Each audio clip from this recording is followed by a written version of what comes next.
Pessoal, passando aqui rapidinho antes do vídeo, só para agradecer de coração pelos 10.000 inscritos batidos nesse canal. Muito obrigado e vocês fazem parte dessa conquista. E você que ainda não é inscrito, aproveite agora e vem fazer parte dessa jornada com a gente. Enfim, muito obrigado por todo o apoio e bora pro vídeo.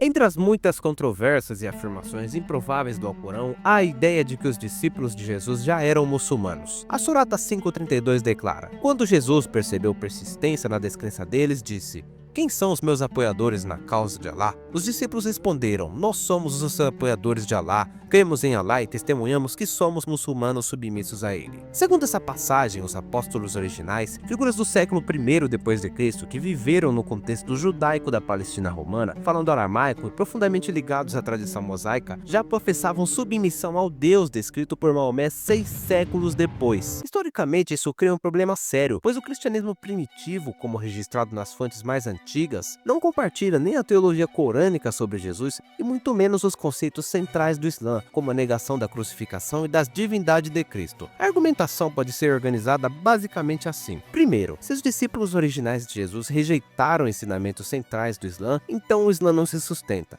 E segundo, os discípulos originais de Jesus rejeitaram os ensinamentos chaves do Islã. Agora rufem os tambores. O veredito final é: o Islã não se sustenta. E para escapar dessa conclusão, o apologista muçulmano teria duas opções: alegar que os discípulos originais foram corrompidos ou enganados após a ascensão de Jesus, hipótese que já aparece no pensamento islâmico medieval, mas que colide com o próprio Alcorão. E segundo, dizer que o Alcorão se refere a outros discípulos, diferente dos 12 apóstolos históricos, o que implicaria numa redefinição forçada do contexto textual. O problema é que a Surata 61:14 já fecha essa porta. Ó vós que credes, sede apoiadores de Alá, como quando Jesus, filho de Maria, disse aos discípulos: quem são os meus apoiadores para Alá? Os discípulos responderam: nós somos os apoiadores de Alá. Então uma parte dos filhos de Israel creu e outra parte descreu. Fortalecemos os que crerem contra os seus inimigos, e eles prevaleceram. No contexto histórico, a expressão eles prevaleceram é ainda mais desconfortável para a teologia islâmica. O cristianismo do primeiro século que prevaleceu foi justamente aquele que afirmava a morte e ressurreição de Cristo, a sua divindade, o batismo em nome do Pai, do Filho e do Espírito Santo, doutrinas fortemente rejeitadas pelo Alcorão. A Surata 3:55 torna o dilema ainda pior, quando Alá disse: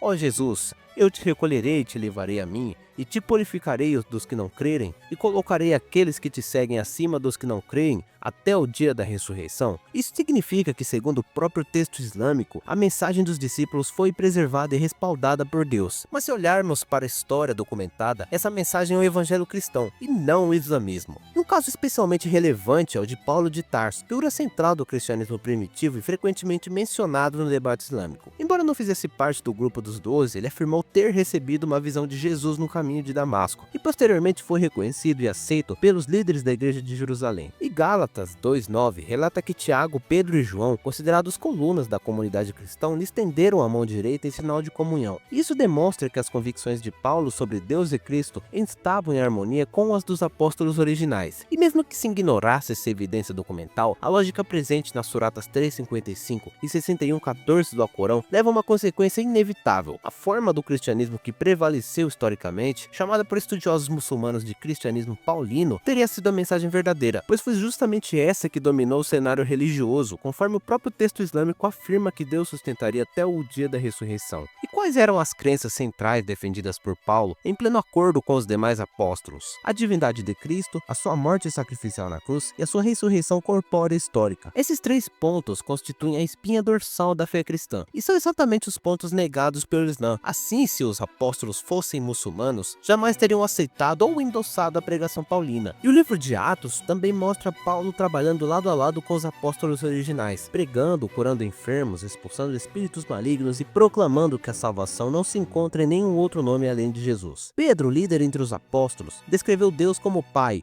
e apresenta Cristo como o Cordeiro sacrificado antes da fundação do mundo, ressuscitado dos mortos e exaltado à direita de Deus. E todos esses elementos convergem para uma única conclusão: o cristianismo que floresceu desde o século I, incluindo a teologia paulina, é radicalmente distinto do Islã. Portanto, se o Alcorão afirma que Alá sustentou e fez prevalecer a mensagem dos discípulos de Jesus, como podemos conciliar isso com o fato de que essa mensagem histórica é precisamente a fé cristã que o Islã tanto nega?